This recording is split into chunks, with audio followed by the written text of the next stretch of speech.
Have you ever been in a conversation and suddenly you just feel cornered, misunderstood, attacked? So you push back, you start justifying everything. And then later, when it's quiet, you kind of wonder why? Well, today we're doing an explainer on that exact feeling.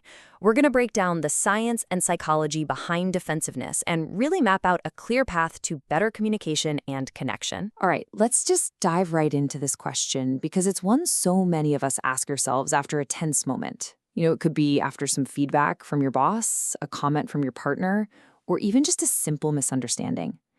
That urge to put up a shield is incredibly common. But you know what? The first step to changing any pattern is just noticing it. So by even asking this question, you're already way ahead of the game. So let's get one thing straight right off the bat. Being defensive doesn't make you a bad person. Not at all. It's better to think of it like a psychological suit of armor. Seriously, it was designed to protect the most vulnerable parts of you. It's a survival instinct. But sometimes that instinct gets stuck in overdrive, It kicks in when there's no real danger. Our goal isn't to just throw away the armor, but to learn how to choose when to put it on and when to take it off. To really understand that armor, we first have to look at how it even gets built. And it all starts deep inside our brains, with the basic biological wiring of how we see threats in the first place. This brings us to a really fascinating concept called the amygdala hijack. Think of your amygdala as your brain's ancient, hardwired alarm system. It's built for speed, not accuracy. And here's the problem. It literally cannot tell the difference between a tiger in the jungle and a critical email from your boss. To your amygdala, a threat to your ego feels just as dangerous as a threat to your actual life. So what you're seeing here is the internal tug of war that happens inside your head in milliseconds. Information comes in and hits that fast, emotional amygdala first. It triggers an immediate fight or flight response before your slow, rational prefrontal cortex can even catch up and process what's happening. Your survival brain basically takes over before your logical brain has a chance to step in and say, hey, hold on a minute. So when you feel attacked, it's not just in your head. It is a real, physical, biological process. Your body gets flooded with stress hormones like cortisol and adrenaline, your heart rate shoots up, and it becomes physically difficult to listen calmly or think clearly. This isn't some personal failing. It's your neurology doing exactly what it was designed to do. Okay, so we've got the biological hardware down, but what about the software? Well, that's our psychology, our self-esteem, and our core beliefs. And that's what sets the sensitivity dial on that threat alarm. Do you ever wonder why some people can just brush off criticism while for others it feels like a total dagger to the heart? It often comes down to this right here. If your sense of self-worth is a little fragile, even some mild feedback can feel like it's confirming your deepest, darkest fears about yourself. And that just cranks that amygdala alarm all the way up to 11. And this is a perfect example of a negative core belief. When you hold a belief deep down like I am not good enough, then feedback at work isn't just about a typo in a report. No, it feels like a final verdict on your entire worth as a human being.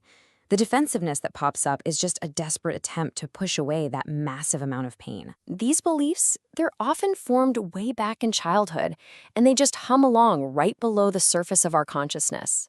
They act like a filter, coloring how we see the world and, more importantly, how we react to other people. Just recognizing them is a huge step toward understanding why certain comments hit us so hard. Our upbringing and past relationships also wire our brains for what to expect in conversations. I mean, think about it. If you grew up in a really critical environment, your brain learned that conversations can be dangerous, a warm-up to blame or shame. So you might enter new conversations already scanning for danger, which makes you way more likely to feel misunderstood or attacked. Okay, so we know the why, we've got the neuroscience and the psychology. Now let's get practical and look at the how. How does this defensiveness actually show up in our day-to-day lives? Anger often gets all the attention, but it's rarely the star of the show. It's what we call a secondary emotion.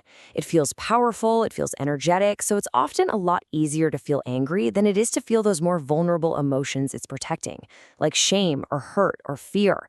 Anger gives you this sense of control right when you're feeling powerless. Let's look at how this emotional swap works in real life. So imagine you forget a friend's birthday. The first feeling, that primary one, is probably a sharp, pang of shame or guilt. But that feels awful, right? So your brain might really quickly swap it for anger when your friend calls you out on it. Suddenly, they're being unfair, and the focus is completely off your mistake. See how that works? And here they are, the greatest hits of defensiveness. We've all been here, blaming someone else, making a whole list of excuses, explaining in painful detail why our actions were totally valid, or just completely shutting down and refusing to talk. That last one, stonewalling, that's a classic flight response, a total retreat when things just get too overwhelming. We've all said this, right? You were late because you were scrolling on your phone for 10 extra minutes, but blaming the traffic, it just feels so much better. It's a classic ego defense move.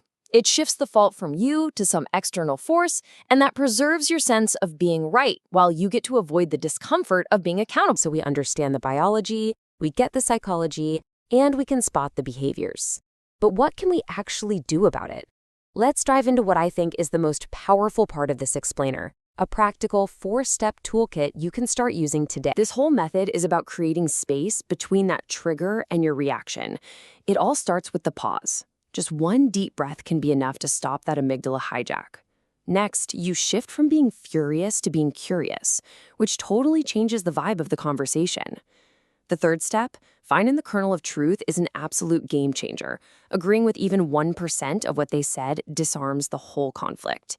And finally, practicing accountable language shifts the focus from blame to responsibility, using I statements to own your part. Just look at the profound difference between these statements. "I'm sorry you feel that way" is a classic non-apology. It's subtly blaming the other person for their feelings. But "I'm sorry my actions hurt you." That takes ownership. It's not about admitting you were wrong. It's about acknowledging your impact on another person, which is incredibly powerful for building trust. And this is what finding that kernel of truth sounds like in a real-life argument. Notice you're not arguing about whether you always leave the towel on the bed. By just acknowledging the one simple, undeniable fact, "You're right, I did do that," you can instantly stop a fight in its tracks. I mean, what's left to fight about? Let's be really clear here. The goal is not to become defenseless. That armor served a purpose for you. The real journey is moving from being controlled by your reactions to consciously choosing them. It's about building a whole new kind of safety, one that comes from your own internal strength, not from external armor. So I want to leave you with this final thought. That defensive armor has been a testament to your will to survive. It absolutely got you here. But what if, just maybe, it's now preventing you from thriving? What new connections, what deeper trust, what level of personal growth could you build if you practiced consciously and courageously choosing to set it down?